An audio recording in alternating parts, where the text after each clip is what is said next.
आपका जो पेपर होने वाला है इन्वायरमेंट स्टडीज का, जो सेकंड सेमेस्टर का फर्स्ट सेमेस्टर का, दोनों के विद्यार्थी सेमेस्टर के विद्यार्थियों के लिए।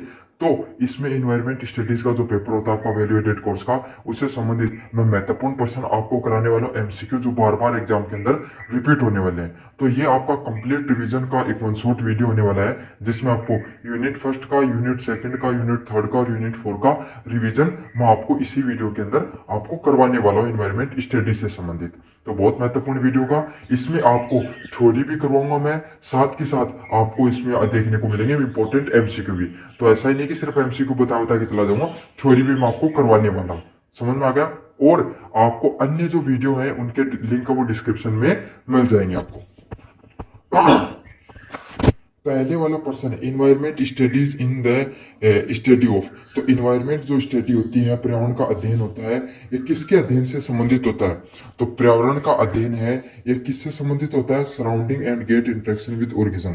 तो आप पर्यावरण के अध्ययन में क्या देखोगे कि भाई इंसान है, मनुष्य है, या हम अपने आसपास के जानवर जीव जंतु से किस प्रकार से व्यवहार करते हैं, या अपने जीव जंतु को किस प्रकार से व्यवहार करते हैं, वातावरण कैसे रहता है। समझ में आ गया? तो पर्यावरण से संबंधित जो अध्ययन होता है उसको क्या बोला जाता है? पर्यावरण अध्ययन बोला जाता है। परिवेश और जीवों के साथ उनकी पारस्परिक क्रिया, तो जो सराउंडिंग में परिवेश होता है और जीव होते हैं उनके साथ आपस में इंटरेक्शन होता है उसी को क्या बोला जाता है? इन्वायरमेंट स्टडीज के नाम से जाना जाता है। अगले वाला, the scope of environment studies is. तो इन्वायरमेंट स्टडीज पर्यावरण अध्ययन का क्षेत्र क्या होता है?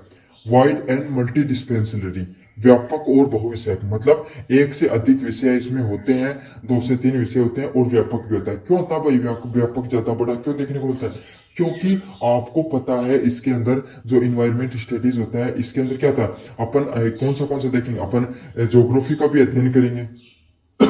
समझ में आ गया आपको? थोड़ा थोड़ा बोटनी वगैरह भी पढ़ना पड़ता है आपको, ताकि पादपों के बारे में ज्ञान हो। आप थोड़ा थोड़ा इकोलॉजी के बारे में भी पढ़ते हो। समझ आया? थोड़ा थोड़ा इकोनॉमिक्स भी पढ़ना पड़ता है, क्योंकि आपको पता है भाई इकोनॉमिक्स पे भी इफेक्ट पड़ता है इन्वायरमेंट का। तो एक से अधिक है जो विषय है इससे जुड़े रहते हैं इन्वायरमेंट स्टडी से संबंधित। तो इसका वाइड एंड मल्टी डिस्पेंसरी इसका क्षेत्र होता है, जिसमें क्या इकोनॉमिक्स, इथिक्स, सोशियोलॉजी और सोशल साइंस से ये सारे विषय जुड़े होते हैं। 3 नंबर क्वेश्चन है इन्वायरमेंट स्टडीज इज। पर्यावरण अध्ययन किसके बारे में होता है? तो पर्यावरण अध्ययन से होता है मल्टी डिस्पेंसरी सब्जेक्ट के बारे में, एक से अधिक सब्जेक्ट है उसमें जुड़े होते हैं। It involves the concept for many fields to understand the environment issues.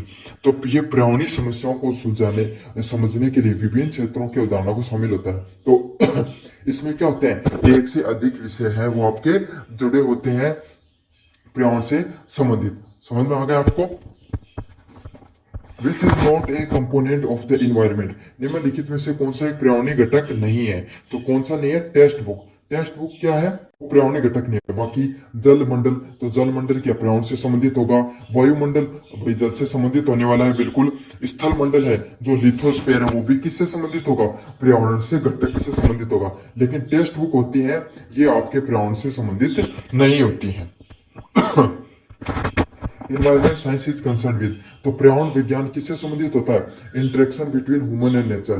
तो जो पर्यावरण होता है उसका संबंध किससे होता है? मनुष्य और प्रकृति के बीच में जो पारस्परिक क्रिया होती है, आपसी क्रिया होती है, उसको किस नाम से जाना जाता है? पर्यावरण विज्ञान के नाम से जाना जाता है। तो मनुष्य और प्रकृति के बीच की जो पारस्परिक क्रिया होगी उसी को किस नाम से जाना जाता है? आपको पर्यावरण विज्ञान के नाम से जाना जाता है। 6 नंबर क्वेश्चन है which of the following is a major goal of environment studies. तो पर्यावरण अध्ययन का प्रमुख लक्ष्य क्या होता है? तो पर्यावरण अध्ययन का प्रमुख लक्ष्य होता है understand and solve the environment problem. पर्यावरणीय समस्याओं को सुलझाने और हल करना। समझ आ गया? तो पर्यावरण से संबंधित जो समस्याएं होती हैं उनको समझना और सुलझाने से संबंधित क्या होती है? आपको भाई पर्यावरण अध्ययन होता है। तो जैसे कि भाई इन्वायरमेंट में ग्लोबल वार्मिंग बढ़ रही है, पोल्यूशन बढ़ रहा है, तो इन सब चीजों को सुलझाने और समझाने का काम, मतलब इन सब चीजों को समझना कि भाई कैसे कैसे जो इन्वायरमेंट उस पर आपकी पर्यावरणीय जो समस्याएं हैं उनको समझाना कि भाई कैसे टेम्परेचर बढ़ रहा है, कैसे ग्लोबल वार्मिंग बढ़ रही है, कैसे अपना जो पोल्यूशन है उसको बढ़ रहा है। तो इन सब चीजों को समझेंगे और किसी चीज को आप समझते हो तभी तो उसको सुलझाने का प्रयास कर सकते हो। तो यही है understand and solve the environment problems. Environment studies helping, तो पर्यावरण अध्ययन किसमें मदद करता है? तो पर्यावरण अध्ययन है वो मदद करता है सतत विकास में, सस्टेनेबल डेवलपमेंट में इसका पर्यावरण अध्ययन आपको मदद करता है। सस्टेनेबल डेवलपमेंट कौन से होते हैं? सभी लोगों को समान रूप से क्या हो, विकास हो। जैसे आपके जो आपका समाज उसमें देखते हो, कुछ लोग क्या होते हैं, गरीब होते हैं, कुछ लोग अमीर होते हैं, कुछ लोग शारीरिक रूप से कमजोर होते हैं, तो सभी लोगों का डेवलपमेंट देखने को मिले। क्यों? कुछ लोग है संसाधनों का बहुत ज्यादा उपयोग करते हैं। समझ भाई, ऐसे समझो, एक उदाहरण देकर समझाऊं मैं। किसी इंसान के पास 5 बीघा खेत है और एक इंसान के पास 500 बीघा खेत है, तो पानी जो मोटर से चलाता है तो कौन सा ज्यादा यूज करेगा? 500 बीघा वाला ज्यादा यूज करने करेगा, 5 बीघा वाला कम करेगा। समझा गया? तो पर्यावरण को पोल्यूशन कौन कर रहा है? 500 बीघा वाला। लेकिन जब पर्यावरण पे बाढ़ वगैरह आती है, प्राकृतिक आपदा आती है, अकाल आ गया, बाढ़ आ गई, या फिर ऐसा लो वर्षा ने कम हुई, तो इस पे क्या 500 वाले पर भी उतना इम्पैक्ट पड़ता है, 5 बीघा वाले पर भी उतना ही इम्पैक्ट पड़ता है, पर समान रूप से ही प्रभाव पड़ता है। तो यही होता है आपका कि सतत विकास, सस्टेनेबल डेवलपमेंट से संबंधित होता है पर्यावरण अध्ययन को। The need for environmental education arise because, पर्यावरण शिक्षा की आवश्यकता क्यों होती है? पर्यावरण शिक्षा की आवश्यकता क्यों होती है? To protect and improve the environment, पर्यावरण की रक्षा और सुधार करने से संबंधित होती है पर्यावरण शिक्षा। तो आप इन्वायरमेंट एजुकेशन को क्यों पढ़ना चाहिए? ताकि आप अगर कोई भी बच्चों को बालकपन में, बचपन में आप ये समझा दो कि पर्यावरण की रक्षा क्यों करनी चाहिए, तो क्या हो जाएंगे, वो बचपन से ही सजग हो जाएंगे पर्यावरण को बचाने के लिए। तो समझ में आ गया आपको? प्रोटेक्ट और इम्प्रूवमेंट के लिए आपको, इन्वायरमेंट के लिए आपको क्या करना चाहिए? पर्यावरण की रक्षा को सुधार के लिए प्रयास करने चाहिए। तो इसका सही आंसर क्या होने वाला है? ऑप्शन नंबर सी है, आपको पर्यावरण की रक्षा और सुधार के लिए पर्यावरण शिक्षा की आवश्यकता होती है। द टर्म इकोलॉजी मीन्स, तो इकोलॉजी शब्द किसने दिया है? तो इकोलॉजी शब्द दिया है वो आपको पता है अर्नेस्ट हेकल के द्वारा दिया गया है। तो किसके द्वारा दिया गया है? अर्नेस्ट हेकल के द्वारा किसका शब्द दिया गया है? इकोलॉजी शब्द का दिया गया है। तो इकोलॉजी शब्द किसने दिया है? अर्नेस्ट हेकल के द्वारा दिया गया है। समझ में आ गया आपको? अर्नेस्ट हेकल ने ही जो इकोलॉजी शब्द उसको डिस्कवर किया था, उसको बताया था। On the basis of principle of environment studies, तो पर्यावरणीय अध्ययन का एक मूल सिद्धांत क्या होता है? तो पर्यावरणीय अध्ययन का एक मूल सिद्धांत क्या होता है? इंडिपेंडेंस ऑफ ऑल कंपोनेंट, सभी घटकों की पारस्परिक निर्भरता ही क्या कहलाती है? पर्यावरण अध्ययन के मूल सिद्धांतों से संबंधित होती है। तो सारे के सारे घटक हैं, जैसे कि जो भाई, अगर आप एक बहुत छोटा सा उदाहरण देके बताऊं, अगर आप ज्यादा पर्यावरण को नुकसान पहुंचाओगे तो इससे प्राकृतिक आपदा आएंगे, प्राकृतिक आपदा आएंगे तो इंसानों को नुकसान पहुंचेगा, और इंसान किसको? पर्यावरण को नुकसान पहुंचे। तो सभी चीजें हैं, सभी घटक वो आपसे एक दूसरे से जुड़े हुए होते हैं। तो पर्यावरण अध्ययन का ये होता है, सभी घटकों की पारस्परिक निर्भरता रहती है एक दूसरे के ऊपर। 11 नंबर प्रश्न, एनवायरमेंटल एजुकेशन हेल्प इन, तो एनवायरमेंटल एजुकेशन वो किस चीज में हेल्प करती है?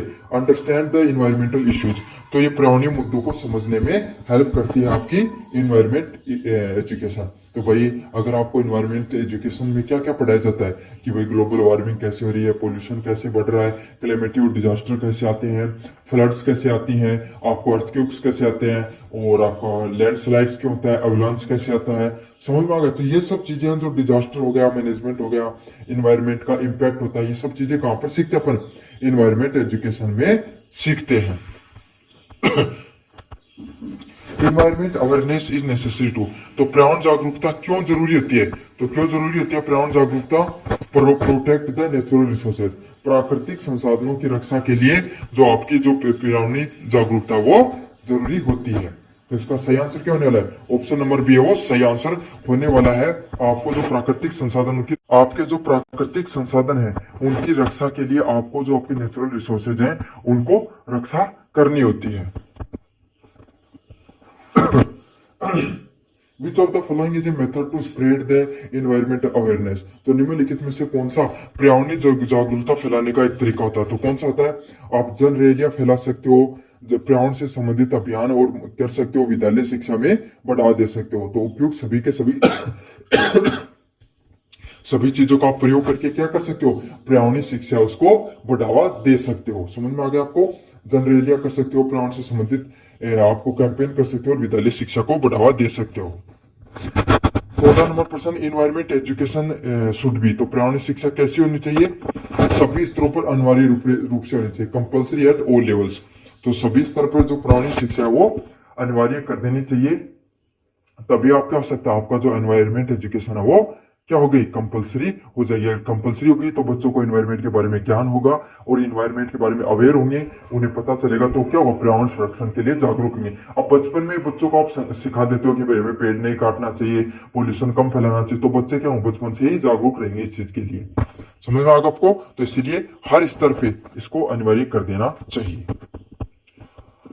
What is the why is environment awareness is important today? तो आज के समय में पर्यावरण जागरूकता क्यों आवश्यक होती है? तो क्या आवश्यक होती है पर्यावरण जागरूकता? To fight the environment degradation, पर्यावरण गिरावट से लड़ने के लिए। तो आपको पता है पर्यावरण जागरूकता क्यों जरूरी होती है? जो पर्यावरण में गिरावट देखने को मिल रही है उससे लड़ने के लिए आपकी जो पर्यावरण जागरूकता है वो जरूरी होती है। समझ में आ गया आपको? जो आज के समय पर्यावरण में जो आपको कमी धीरे धीरे देखने को मिल रही है इसके लिए। 16 नंबर प्रश्न है, पॉपुलेशन एक्सप्लोशन मिस, जनसंख्या विस्फोट का क्या अर्थ होता है? तो जनसंख्या विस्फोट का क्या अर्थ होता है? Rapid and uncontrollable increase in population. तो आपकी जो जनसंख्या होती है उसमें तीव्र व अनियंत्रित वृद्धि देखने को मिलती है, वो किससे संबंधित होती है? जनसंख्या विस्फोट से संबंधित होती है। तो इसका सही आंसर क्या होने वाला है? ऑप्शन नंबर सी होने वाला है। जो आपकी जो जनसंख्या होती है उसमें जो बहुत ज्यादा विस्फोट देखने को मिल रहा है और बहुत तेजी से जो बढ़ रही है उसी को जनसंख्या विस्फोट के नाम से जाना जाता है। Which factor contribute to pollution exploitation, तो कौन सा जनसंख्या विस्फोट में योगदान देता है? तो कौन सा देता है? बेहतर स्वास्थ्य देखभाल, उच्च जन्म दर, शिक्षा की कमी है। ये सारी चीज किसको बढ़ावा देती हैं? जनसंख्या विस्फोट को बढ़ावा देती हैं। तो कौन सी? आपको अपना हेल्थ केयर उसको इंप्रूव करना है, बर्थ रेट उच्च जन्म दर को इंप्रूव करना है और शिक्षा की कमी को कम करना। तो सभी के सभी चीज किसको? जनसंख्या विस्फोट को देते हैं। क्यों? अगर आपको पता है बेहतर स्वास्थ्य देखभाल होगा, अच्छे, तो लोगों की मृत्यु दर कम हो जाएगी, तो क्या हो जाएगा? आपको पता है जनसंख्या विस्फोट बढ़ेगा, उच्च जन्म दर, ज्यादा बच्चे जन्म ले रहे हैं, मृत्यु कम हो रही है, तो क्या होगा? तो जनसंख्या बढ़ जाएगी। शिक्षा की कमी, अब लोगों को अवेयर ही नहीं होगा फैमिली प्लानिंग से संबंधित, बच्चों को लोगों को लगेगा कि भाई ज्यादा बच्चे पैदा करने से आप ज्यादा इकोनॉमिकली बेनिफिशियल रहोगे, तो क्या होगा? तो जनसंख्या बढ़ेगी। तो यही है, अगर तीनों चीजें होंगी तो क्या होगा? जनसंख्या विस्फोट हो सकता है। पर्यावरण पर जनसंख्या वृद्धि का क्या एक प्रभाव होता है? तो one impact of population growth on one's environment, तो जनसंख्या पर पर्यावरण वृद्धि का क्या प्रभाव देखने को मिलता है? तो जनसंख्या पर पर्यावरण वृद्धि का आपको क्या प्रभाव देखने को मिलता है? इसका सही आंसर क्या है? ऑप्शन नंबर सी, प्राकृतिक संसाधनों का अत्यधिक उपयोग, over use of natural resources, जो रिसोर्स प्राकृतिक संसाधन होते हैं उसका अत्यधिक उपयोग आपको देखने को मिलेगा। अगर बहुत ज्यादा जो प्राकृतिक संसाधन है उनका एक से अधिक जो बहुत ज्यादा जो आपका क्या होगा, उन प्राकृतिक जो संसाधन है उस पर अधिक से अधिक उपयोग होगा उनका। विच programme is associate with population control in India, तो भारत में जनसंख्या नियंत्रण से संबंधित कौन सा कार्यक्रम है? पर्यावरण कल्याण कार्यक्रम, फैमिली वेलफेयर प्रोग्राम है। वो किससे संबंधित है? आपका फैमिली कंट्रोल से संबंधित है। आपका समझ में आ गया? तो जो पर्यावरण का कल्याण से संबंधित जो कार्यक्रम बनाए गए हैं वो आपके जनसंख्या नियंत्रण से संबंधित होते हैं। 20 नंबर प्रश्न है, over population affect the human health, तो जनसंख्या अधिकता मानव स्वास्थ्य को कैसे प्रभावित करती है? तो कैसे प्रभावित करती है? Causing over crowding and poor sanitation, तो भीड़ और खराब स्वास्थ्य उत्पन्न करना करेगी। और आपको पता है अगर ज्यादा भीड़ होगी, ज्यादा खराब स्वास्थ्य आपको देखने को मिलेगा, तो इससे क्या होगी? अधिक मानव स्वास्थ्य है वो खराब हो सकता है। ह्यूमन राइट्स क्या होते हैं? ह्यूमन राइट्स होते हैं इनहेरिटेंस एंड यूनिवर्सल, जन्म सिद्ध और सार्वभौमिक। तो आपको जन्मजात जो गुण मिलते हैं उसी को क्या कहा जाता है? इनहेरिटेंस के नाम से जाना जाता है। तो ये कैसे होते हैं? इनहेरिटेड एंड यूनिवर्सल हो गए, जन्म सिद्ध होंगे, आपके जन्म से मिलेंगे आपको, और सार्वभौमिक होंगे, हर जगह आपको ये चीजें लागू होंगी। 22 नंबर प्रश्न है, right to clean environment is a part of, स्वच्छ पर्यावरण का हिस्सा का अधिकार किसका हिस्सा है? फंडामेंटल राइट्स का।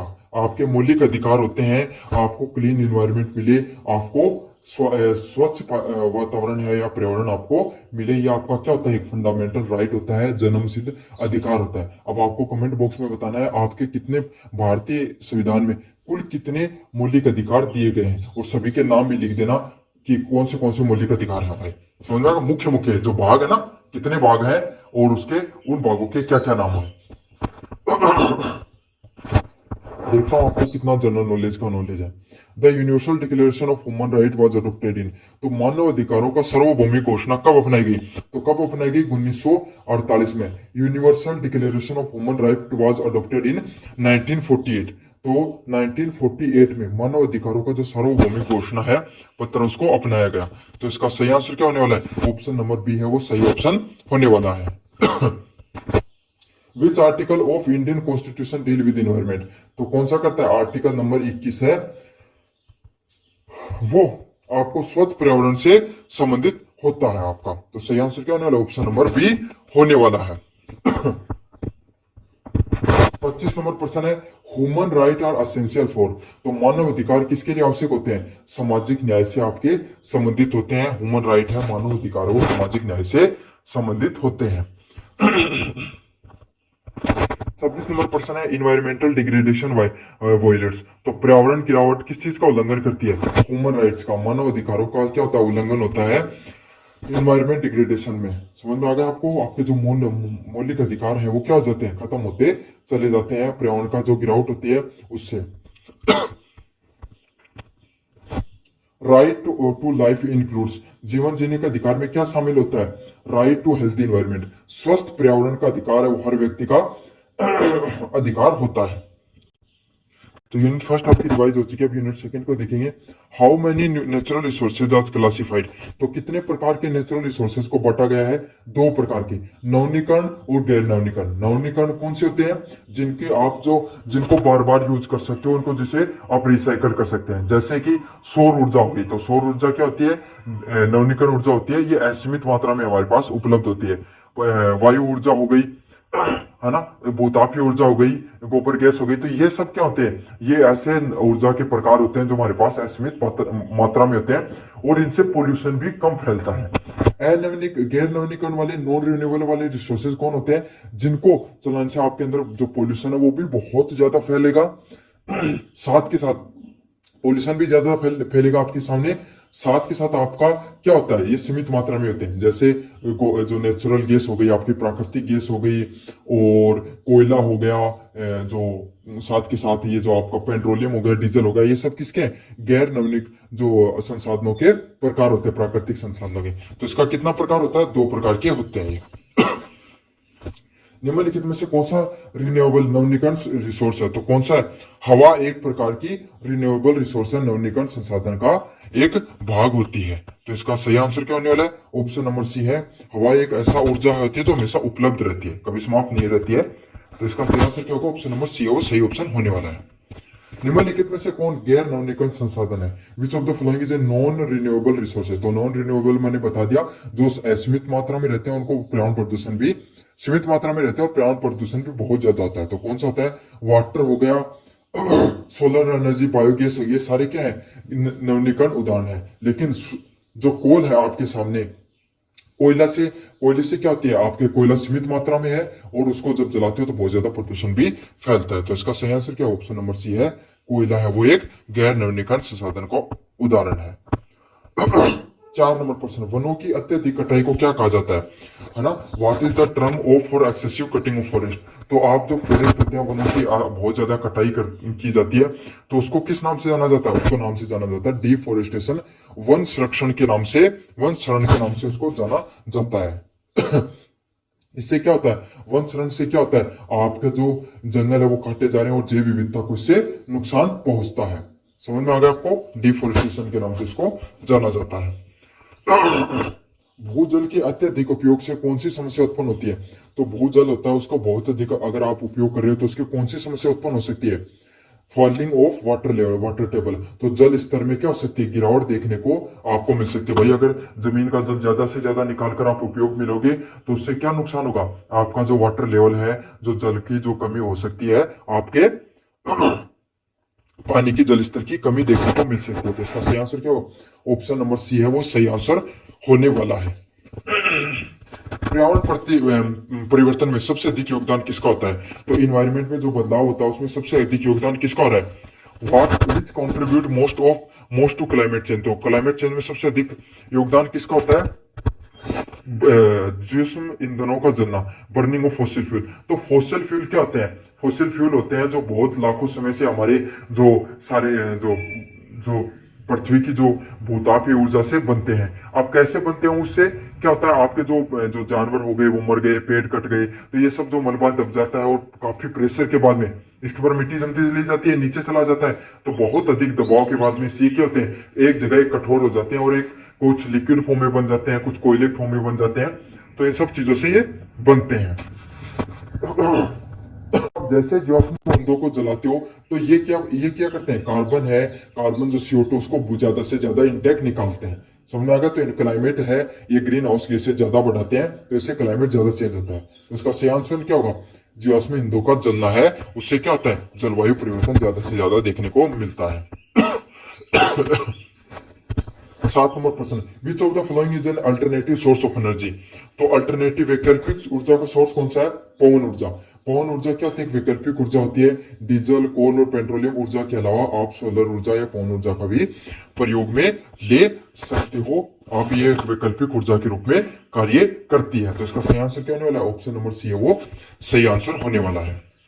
8 नंबर प्रश्न है, वनों के विनाश से कौन सा प्रभाव होता है? Which is the result of forest destruction? तो फॉरेस्ट डिस्ट्रक्शन से वनों के विनाश से क्या हो सकता है? तो क्या होता है? इसका सही आंसर क्या? ऑप्शन नंबर सी, जैव विविधता की हानि, लॉस ऑफ बायोडाइवर्सिटी होती है, उसका क्या हो सकता है? आपको नुकसान देखने को मिल सकता है। तो इसका सही आंसर क्या होगा? ऑप्शन नंबर सी होगा। जैव विविधता है उसकी हानि आपको देखने को मिल सकती है। भाई जैव विविधता क्या होती है? वनों को काटने से वहां पर जो जंगल हो गए वो नष्ट हो जाएंगे, जीव जंतु है वो वहां से हटकर दूसरी जगह चले जाएंगे। तो यही होता है, वहां का जो वायु परिस्थिति है वो खराब हो जाएगी। समझ में आ गया आपको? जैव विविधता की हानि होती है वनों के विनाश से। भारत में सबसे अधिक जल संकट कहाँ देखा जाता है? तो कहां पर देखा जाता है? राजस्थान में। क्यों होता है? क्योंकि एक तो वर्षा कम होती है और जल स्रोत भी यहाँ पर कम होते हैं। भाई पानी नहीं होगा तो इकट्ठा कम होगा और नदियां वगैरह बहती नहीं है, तो सबसे ज्यादा संकट राजस्थान में ही होता है। बाकी धीरे धीरे हर कहीं बढ़ता जा रहा है। जल संचयन का क्या उद्देश्य होता है? What the objective of rain water harvesting? तो रेन वाटर हार्वेस्टिंग का क्या मुख्य उद्देश्य होता है? What is the objective of rain water harvesting? तो रेन वाटर हार्वेस्टिंग का क्या ऑब्जेक्टिव होता है? तो इसका क्या ऑब्जेक्टिव होता है? वर्षा जल का संग्रहण करना। तो वर्षा जल का संग्रहित करने का क्या उद्देश्य होता है? तो ये क्या करता है? आपका जो वर्षा जल संग्रहण होता है, इसमें ये आपको जो भूमिगत जल होता है इसको पुनः भरने का कार्य करता है। तो आपको जैसे आपने जो टाका बना दिया, या फिर आपने जो जोड़ होते हैं आपके, या फिर जो गांव में बावड़ियां बनाई जाती है, तो इसमें पानी इकट्ठा हो जाएगा।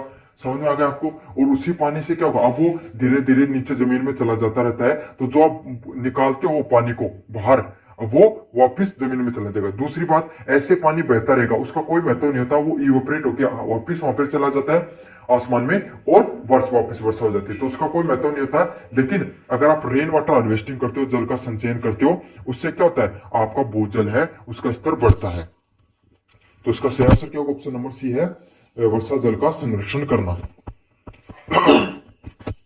किस संसाधन का उपयोग से बाढ़ और सूखे होने की संभावना रहती है? तो कौन से रहती है? वाटर, जल वाले से। तो जो जल संरक्षण का, जल के असीमित वितरण बाढ़ सूखे दोनों की स्थिति में उत्पन्न कर सकता है।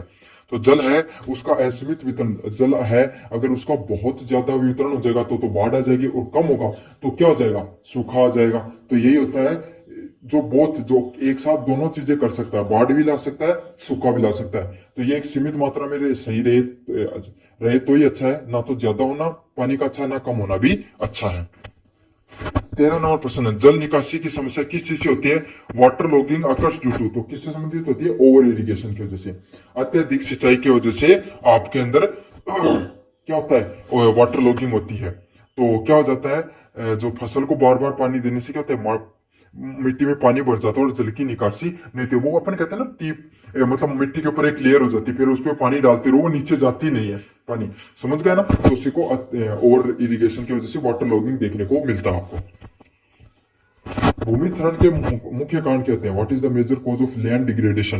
तो लैंड डिग्रेडेशन के मुख्य कारण क्या होते हैं? ऑप्शन नंबर सी ऑप्शन होगा, ओवर ग्रेजिंग।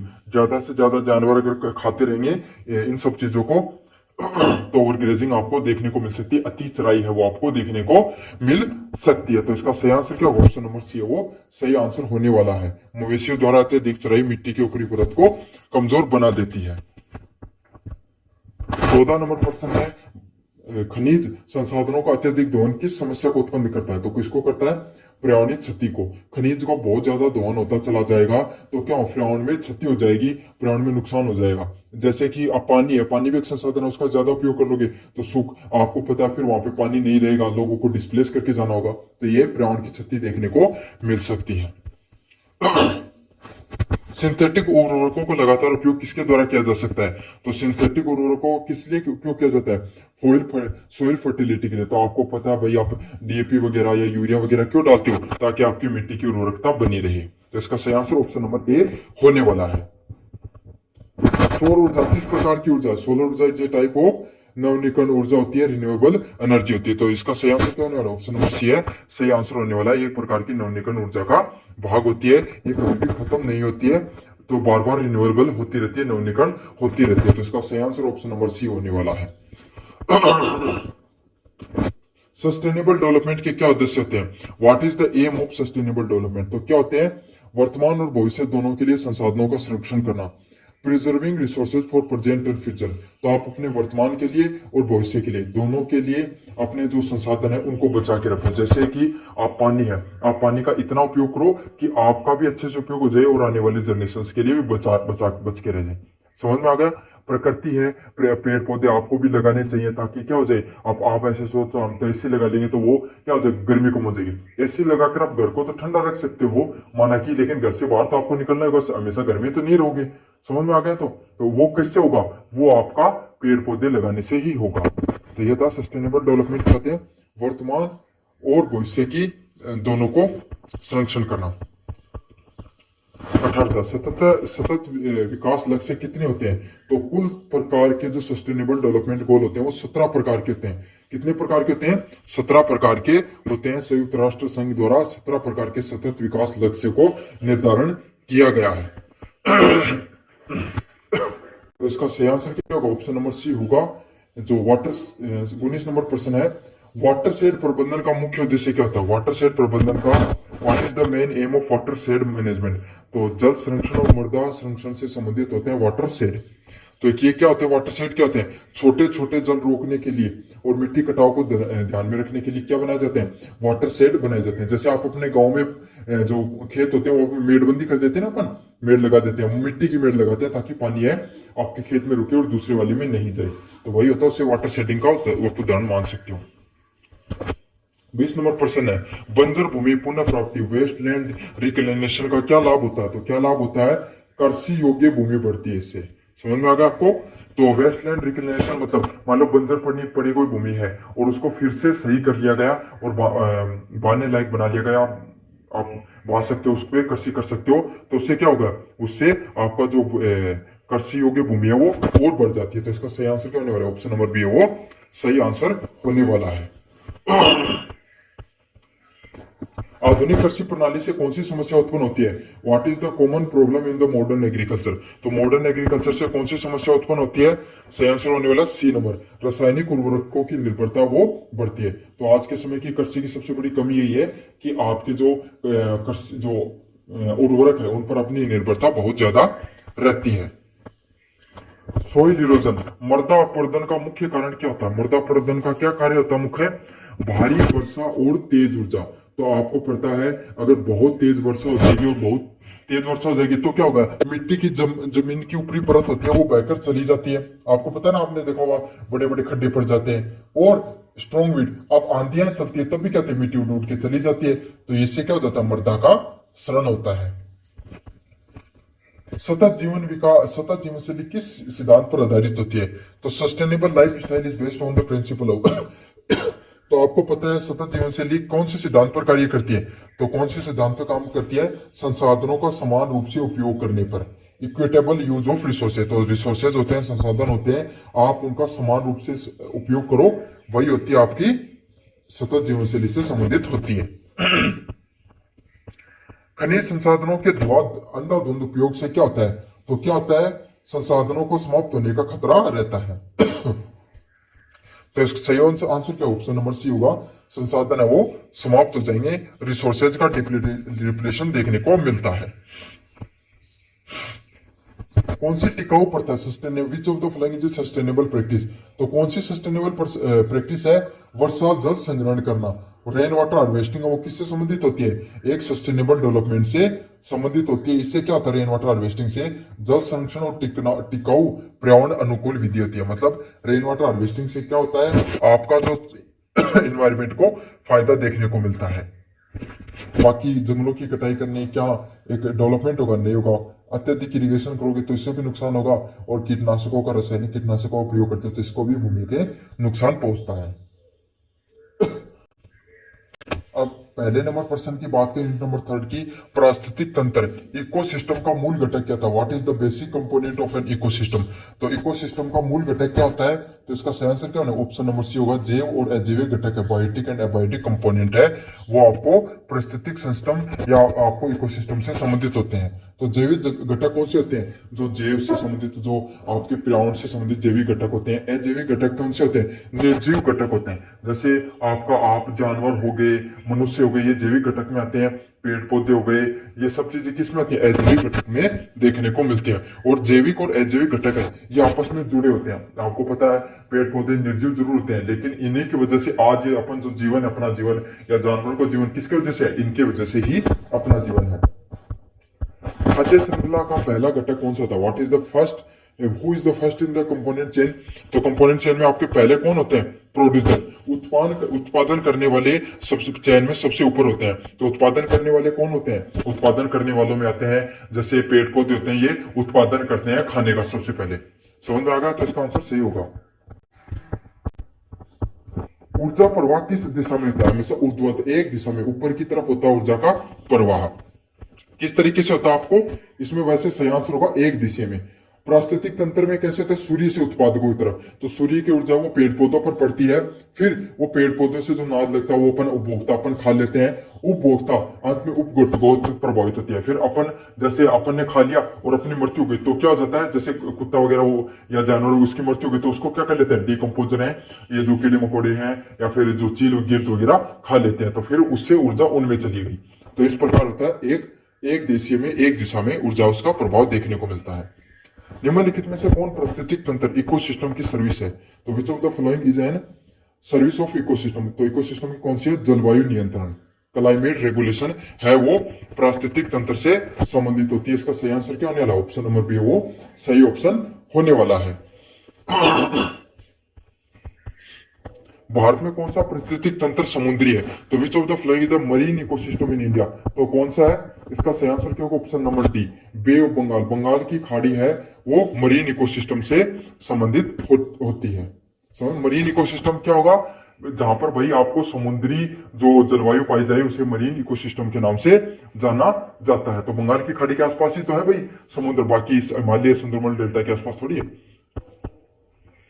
भारत में किस पारिस्थितिक तंत्र में सबसे अधिक जैव विविधता पाई जाती है, which ecosystem of India has the highest diversity, तो कहां पर फॉरेस्ट होंगे वहां पर सबसे ज्यादा क्या होगा, हाईएस्ट बायोडाइवर्सिटी होगा। बायोडाइवर्सिटी क्या होती है, अलग अलग प्रकार के जानवर पाए जाए, पानी जल संरक्षण वगैरह पाए जाए, या जो आपके पेड़ पौधे अलग अलग प्रकार के पाए जाए उसे बायोडाइवर्सिटी के नाम से जाना जाता है। तो वनों में होगी सबसे ज्यादा जैव विविधता, तो इसका सही आंसर ऑप्शन नंबर सी होने वाला है। 7 नंबर प्रश्न है, जैव विविधता का सबसे आधारभूत प्रकार क्या होता है, तो क्या होता है, अनुवांशिक विविधता, जेनेटिक्स बायोडाइवर्सिटी। तो जैव विविधता में क्या होगा, जेनेटिक हो गया भाई, आपके माता पिता या जानवरों के माता पिता से, उनके भी जो जानवर होते हैं उनसे क्या होते हैं, उनको जेनेटिकली वो सब चीजें देखने को मिलती हैं। तो जैव विविधता क्या होता है, जेनेटिक आधारभूत के आधार पर होती है। 8 नंबर प्रश्न की बात करूं, जैव विविधता की सामाजिक मान्यता किस प्रकार से होती है, तो धार्मिक और सांस्कृतिक महत्व से आपकी सामाजिक मान्यता देखने को मिलती है। रीजनल एंड कल्चरल इंपोर्टेंस होता है आपका जैव विविधता से संबंधित आपका। 9 नंबर प्रश्न है, भारत की जैव विविधता की पुष्टि दृष्टि से क्या माना जाता है, तो जैव विविधता एक मेगा राष्ट्र है, एक migration mega diversity of nation, तो भारत है उसमें सबसे ज्यादा जैव विविधता देखने को मिलती है। क्यों देखने को मिलती है? क्योंकि यहाँ पर बहुत अधिक आपको जानवर देखने को मिलेंगे, अलग अलग प्रकार के पारिस्थितिक तंत्र है। राजस्थान की अलग जलवायु है, कश्मीर की अलग जलवायु है, नॉर्थ ईस्ट की अलग जलवायु है, साउथ की अलग जलवायु है। तो अलग अलग प्रकार की जलवायु है, इसीलिए अलग अलग प्रकार की आपको जैव विविधता देखने को मिलती है। अगले वाले प्रश्न की बात करूं, भारत में जैव भौगोलिक वर्गीकरण की कुल कितनी इकाइयां हैं? तो भारत में how many biogeographical zones are there in India, तो कितने प्रकार के बायो ज्योग्राफिकल जोन है इंडिया में? तो भारत में कुल 12 प्रकार के बायो ज्योग्राफिकल जोन्स पाए जाते हैं। तो कितने पाए जाते हैं? कुल 12 प्रकार के बायो ज्योग्राफिकल जोन्स पाए जाते हैं। रेड डाटा बुक किसके बारे में जानकारी देती है? रेड डाटा बुक है वो किसके बारे में जानकारी देती है? संकटग्रस्त प्रजातियों के बारे में आपको जानकारी देने का कार्य होता है रेड डाटा बुक का। तो इसका सही आंसर क्या होगा? ऑप्शन नंबर बी है वो सही आंसर होने वाला है। संकटग्रस्त प्रजातियों के बारे में जानकारी देती है रेड डाटा बुक। इन सेतु संरक्षण किसका उदाहरण होता है? Which is an example of in Setu conservation, तो कौन सा होता है इसमें से? बी, वाइल्ड लाइफ सेंचुरी, वन्य जीव अभ्यारण्य है वो इन सेतु कंजर्वेशन से संबंधित होता है। तो इन सेतु कंजर्वेशन क्या होता है? जहां पर जानवर हो गए, पेड़ पौधे हो गए, इनको संरक्षित करके रखा जाता है, उसको इन सेतु कंजर्वेशन के नाम से जाना जाता है। जैव विविधता का सबसे बड़ा खतरा है, what is the biggest threat to biodiversity, तो कौन सा खतरा होता है? अर्बनाइजेशन, शहरीकरण से क्या होता है? शहरीकरण से आपको पेड़ पौधे काट दिए जाते हैं, बड़ी बड़ी इमारतें बना दी जाती हैं, तो बायोडाइवर्सिटी होती है, जैव विविधता होती है, उसको सबसे ज्यादा खतरा उन्हीं से होता है। 14 नंबर प्रश्न है, हॉट स्पॉट किसे कहते हैं? What are the biodiversity hotspot, तो कौन से होते हैं हॉट स्पॉट? कहां पर होते हैं? जहां पर सबसे अधिक जैव विविधता देखने को मिलती है। तो इसका सही आंसर क्या ऑप्शन नंबर बी होगा, जहां पर सबसे ज्यादा जैव विविधता हो देखने को मिलेगी, जहां पर सबसे ज्यादा जीव जंतु जानवर आपको देखने को मिलेंगे, उसी को क्या कहा जाता है? आपको हॉट स्पॉट के नाम से जाना जाता है। तो सही आंसर क्या ऑप्शन नंबर बी होगा, ऐसे क्षेत्र जहां पर जैव विविधता सबसे अधिक देखने को मिलती है उसी को हॉट स्पॉट के नाम से जाना जाता है। 15 नंबर प्रश्न है, इन सेतु संरक्षण का क्या उदाहरण है? तो इन सेतु का संरक्षण का क्या उदाहरण है?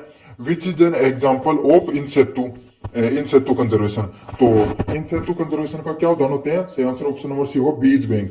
सीड बीज बैंक होंगे वो इन सेतु कंजर्वेशन का उदाहरण होंगे। तो इसमें क्या होता है? प्राकृतिक आवास के बाहर संरक्षण किया जाता है, जैसे बीज बैंक हो गए, चिड़ियाघर हो गए, इन सेतु का। क्यों? क्योंकि यहाँ पर जो बीज बैंक होते हैं इनमें जो भाई पेड़ पौधे होते हैं, डेंजर प्रजातियां होती है, उनके बीजों को बचा कर रखा जाता है। तो पर्यावरण क्या हो रहा है? यहाँ पर बच रहा है ना, तो यही होता है। जहां पे पर्यावरण संरक्षण की बात हो वही इन सेतु कंजर्वेशन से संबंधित होगा। अगले वाला प्रश्न है, कौन सी सेवा पारिस्थितिक तंत्र के विनियामक सेवा रेगुलेटिंग सर्विसेज के रूप में मानी जाती है? तो कौन सी मानी जाती है इसमें से? ऑप्शन नंबर सी होगा, जलवायु नियंत्रण। क्लाइमेट रेगुलेशन है, जलवायु नियंत्रण है, वो किससे संबंधित होती है? रेगुलेटिंग सर्विसेज के रूप में मानी जाती है आपके पारिस्थितिक तंत्र में। तो इसका सही आंसर क्या होने वाला है? ऑप्शन नंबर सी है वो सही ऑप्शन होने वाला है इसका।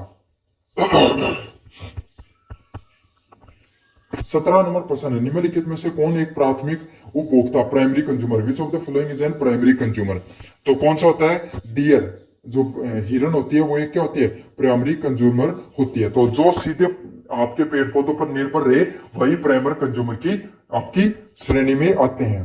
तो इसका सही आंसर क्या होगा? ऑप्शन नंबर बी होगा, डियर है, हिरन है, वो प्राइमरी कंज्यूमर की प्राथमिक उपभोक्ता की श्रेणी में आती है। 18 नंबर क्वेश्चन है, पारिस्थितिक पिरामिड का शीर्ष स्तर कौन सा होता है? What are the top level of ecological pyramid, तो शीर्ष जो शिकारी होते हैं, टॉप प्रीडेटर्स होते हैं, जो शिकार करने वाले होते हैं, वही क्या आते हैं? सबसे ऊपर स्तर पे आते हैं। आपको पता है जो गिर्द वगैरह हो गए, जिनका प्रकृति से कोई शत्रु नहीं होता है, जैसे शेर वगैरह हो गए, तो ये किस में आते हैं? आपके शीर्ष स्तर पर आते हैं।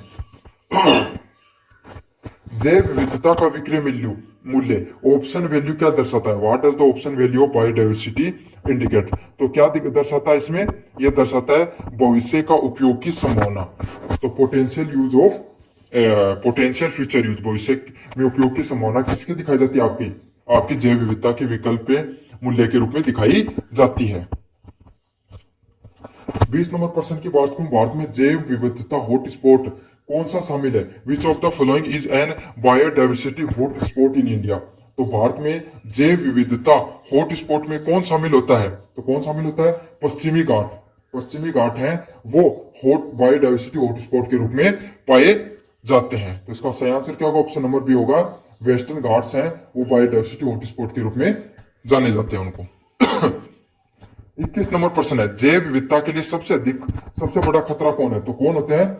जलवायु परिवर्तन है वो आपको जैव विविधता से सबसे बड़ा खतरा देखने को मिलता है। तो कौन होते हैं? जलवायु परिवर्तन है उससे क्या होता है? जैव विविधता को बहुत ज्यादा खतरा होता है।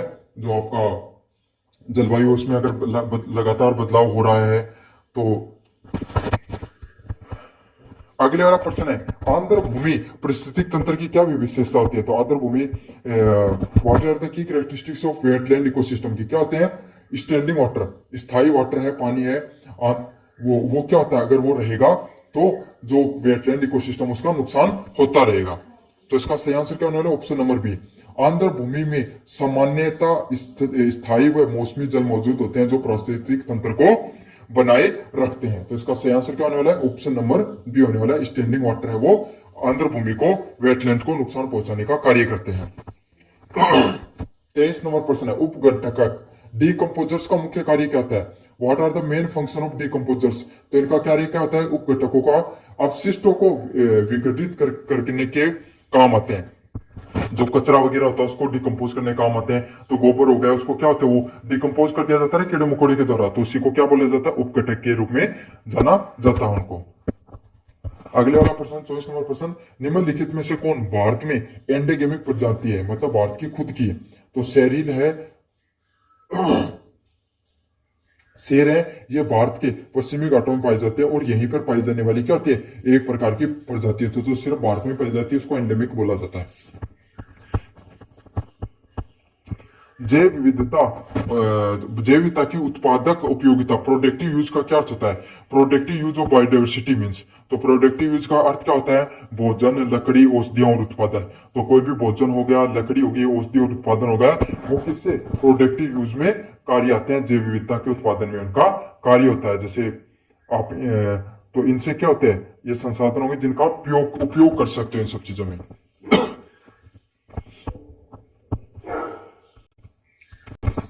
वायु प्रदूषण का मुख्य कारण क्या होता है? What is the main cause of air pollution? तो एयर पोल्यूशन का मुख्य कारण क्या होता है? औद्योगिकरण, इंडस्ट्रियलाइजेशन। तो आपको पता है इंडस्ट्रियलाइजेशन से क्या होता है? धुआं निकलता है और वो धुआं क्या कर देता है? हमारे वायु को प्रदूषित करने का कार्य करता है। तो सबसे मुख्य कारण क्या होता है? इंडस्ट्रियलाइजेशन होता है, वो वायु प्रदूषण का मुख्य कारण होता है। जहां पर जैसे CO2 SO2 वगैरह गैसेज निकलती रहती हैं जो पर्यावरण को नुकसान पहुंचाती हैं। अम्लीय वर्षा, एसिड रेन में कौन सी प्रकार की गैसें होती हैं? तो कौन सी प्रकार की गैसें देखने को मिलती हैं? SO2, नाइट्रस ऑक्साइड और सल्फर डाइऑक्साइड है वो किससे संबंधित होती हैं? आपकी एसिड रेन से संबंधित होती हैं। तो इसका सही आंसर क्या होगा? ऑप्शन नंबर बी हो सही एग्जाम्पल उदाहरण होने वाला है SO2 और NO2।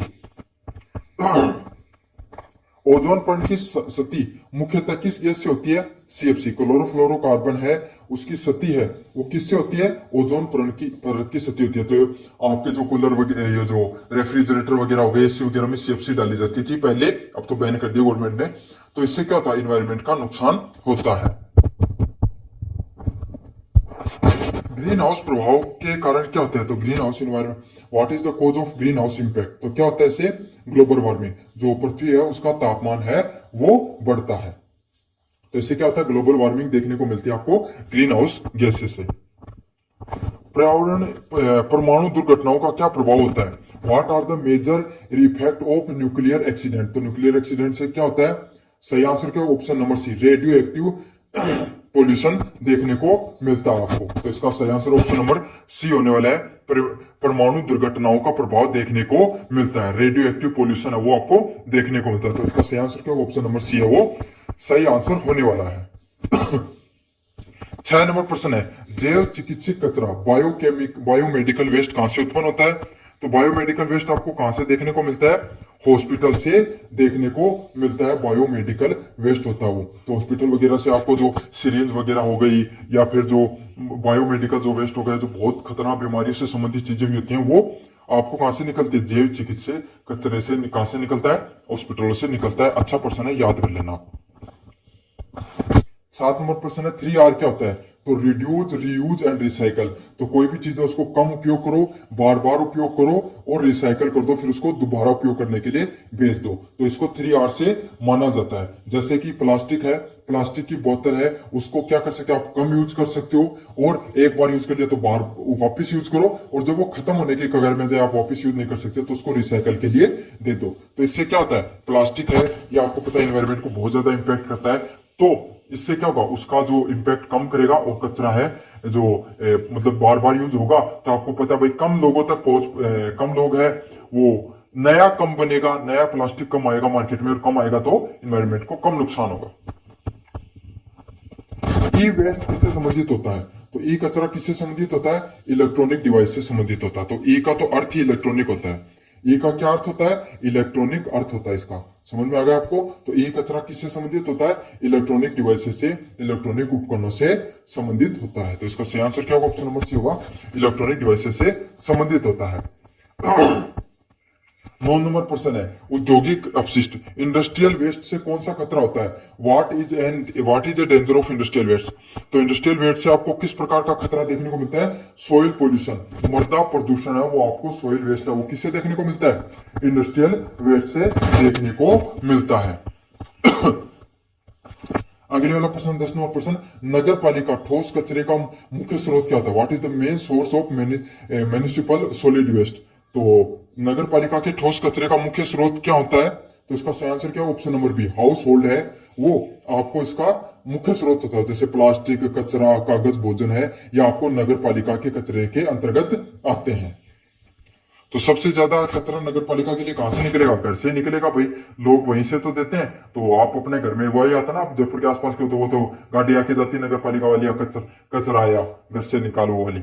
समझ में आ गया? तो वो कहां से देखने को मिलता है? घरों से ही ज्यादा नगर पालिका का कचरा निकल कर आता है। जल अधिनियम किस वर्ष लागू हुआ था? तो 1974 में जल अधिनियम वो लागू किया गया था सबसे पहले, और वन्य जल संरक्षण अधिनियम 1986 में लागू हुआ था। समझ में आ गया? अपशिष्ट कचरा अधिनियम 1989 में लागू हुआ था आपका। वायु प्रदूषण निवारक अधिनियम कब लागू हुआ था? तो यह कब लागू? 1981 में वायु प्रदूषक अधिनियम वो लागू होता है आपका। अच्छा इंपॉर्टेंट प्रश्न है, ये याद कर लेना सारे। पर्यावरण संरक्षण अधिनियम ईपीए कब लागू हुआ था? तो ईपीए 1986 में लागू हुआ था, पर्यावरण संरक्षण अधिनियम। और कौन सी त्रासदी के बाद में लगा था आपका? भोपाल गैस त्रासदी उसके बाद में लगा था, वो 1984 में हुई थी, फिर 1986 में ये लगा था। जैव विविधता अधिनियम किससे संबंधित है? तो किससे संबंधित है जैव विविधता अधिनियम? जैव विविधता का संरक्षण, बायोडाइवर्सिटी कंजर्वेशन से संबंधित होता है आपका जैव विविधता का अधिनियम है वो। वन्य संरक्षण अधिनियम का मुख्य उद्देश्य क्या होता है? What is the aim of forest conservation act? तो वन्य संरक्षण अधिनियम का मुख्य उद्देश्य क्या होता है? तो इसका सही आंसर होगा फॉरेस्ट कंजर्वेशन। वनों का संरक्षण करना ही क्या कहलाता है? वनों की संरक्षण से संबंधित होता है। डिस्प्लेसमेंट का सबसे आम कारण क्या होता है? What is the most common cause of displacement? तो इसका सही आंसर क्या होगा? ऑप्शन नंबर बी, विकास परियोजनाएं हैं, डेवलपमेंट प्रोजेक्ट्स हैं, वो किससे संबंधित होती हैं? आपकी जो विस्थापन से संबंधित होती हैं। तो आपको पता है भाई, अगर गांव में कम विकास हो रहा है और शहरों में ज्यादा विकास हो रहा है, तो लोग क्या कर जाएंगे? विस्थापन कर जाएंगे, माइग्रेट कर जाएंगे आपके गांव से शहरों की तरफ। तो यही होता है, जैसे उद्योग हो गया, खनन हो गया, बांध हो गया, सड़क निर्माण हो गया, ये कार्य आपको मूल स्थानों से बढ़ा देती है। समझ में आ गया आपको? उठाकर दूसरी जगह जाने के लिए मजबूर कर देते थे। पुनर्वास, रीएबिटेशन का क्या उद्देश्य होता है? तो क्या होता है, अगर आपको कोई बांध बन रहा है आपके गांव में, तो आप लोगों को क्या हटाकर दूसरी जगह रहने के लिए आपको जगह दे दी गई, तो उसे विस्थापन के नाम से जाना जाता है। विस्थापितता को आजीविका, आवास व सामाजिक सुरक्षा प्रदान करना। तो वहां पर सरकार आपको क्या करेगी? आजीविका, कार्य करने के संसाधन भी देगी, आवास घर भी देगी और सामाजिक सुरक्षा भी देगी। किस प्रमुख योजना की बड़ी पैमाने पर लोगों को पुनर्वास किया गया? तो किसमें किया गया था? नर्मदा की जो बांध परियोजना थी, उसमें काफी लोगों को क्या कर देखना पड़ा था? उसको विस्थापन करना पड़ा था। तो इसका सही आंसर क्या? ऑप्शन नंबर बी है सही आंसर होने वाला है। 19 नंबर प्रश्न है, विस्थापन का सामाजिक प्रभाव क्या है? तो विस्थापन का सामाजिक प्रभाव क्या होगा? ऑप्शन नंबर बी, सामाजिक अस्थिरता है वो देखने को मिलती है आपको विस्थापन के प्रभाव से। तो इसका सही आंसर क्या होने वाला है? ऑप्शन नंबर बी सही आंसर होने वाला है। विकास नुमा पर्यावरण सबसे बड़ा द्वंद कहां देखने को मिलता है? तो जल विद्युत जो हाइड्रो इलेक्ट्रिसिटी जो प्रोजेक्ट होते हैं, यहाँ पर विकास और पर्यावरण, तो पर्यावरण को नुकसान भी पहुंचता है हाइड्रो इलेक्ट्रिसिटी से, साथ के साथ विकास भी होता है, लोगों का डेवलपमेंट भी होता है। तो इसमें काफी लोग इसके सपोर्ट में थे, काफी लोग इसके विरोध में थे। सबसे बड़ा उदाहरण यहीं पर देखने को मिलता है आपको। जलवायु परिवर्तन का कारण व कौन सा प्रभाव देखने को मिलता है जलवायु परिवर्तन से? तो कौन सा देखने को मिलता है इसमें आपको? समुद्र स्तर में, समुद्र में पानी के स्तर में वृद्धि है, वो जलवायु परिवर्तन का सबसे बड़ा स्तर है, वो आपको देखने को मिलता है। तो इसका सही आंसर क्या होने वाला है? ऑप्शन नंबर बी होता है। और अगर स्तर बढ़ेगा तो तटीय क्षेत्र होते हैं आसपास के जो होते हैं, वो कहा जा रहा है 2047 तक लगभग बहुत से बड़े बड़े शहर है वो समुद्री स्तर बढ़ने से क्या हो जाएंगे? डूब जाएंगे। ग्लोबल वार्मिंग से जो स्तर है वो बढ़ रहा है, क्योंकि ग्लेशियर्स पिघल रहे हैं। परमाणु होलोकॉस्ट का क्या अर्थ होता है? What does the nuclear Holocaust means? तो क्या होता है? परमाणु हथियारों का व्यापक विनाश। तो परमाणु हथियारों की वजह से जो विनाश फैलता है उसको किस नाम से जाना जाता है?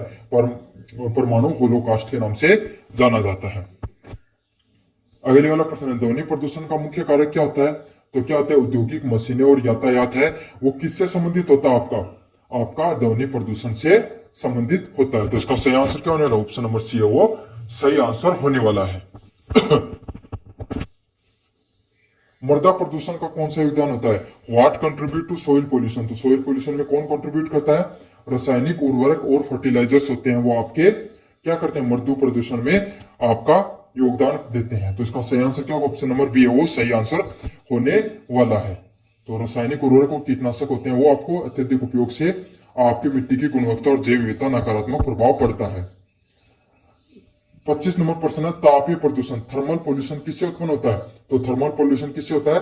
थर्मल विद्युत संयंत्रों से जो थर्मल पोल्यूशन है वो उसको बढ़ावा देखने को मिलता है। ये संयंत्र क्या करते हैं? सीधा गर्म पानी छोड़ते हैं, जिससे जलीय जीवन है वो क्या होता है? प्रभावित होता है। तो ये थे आपके जो इन्वायरमेंट स्टडीज से संबंधित जितने भी महत्वपूर्ण प्रश्न जो आपके फर्स्ट या सेकंड सेमेस्टर में आते हैं, सेम सिलेबस रहता है दोनों का, तो वो आपको मैंने करवा दिया। अन्य प्रश्न देखना चाहते हो इन्वायरमेंट स्टडी से, पहले भी मैंने क्लासेस कर रखी हैं, तो उसमें आपको डिस्क्रिप्शन में लिंक दिया, वहां से जाकर जरूर से देख लेना। धन्यवाद।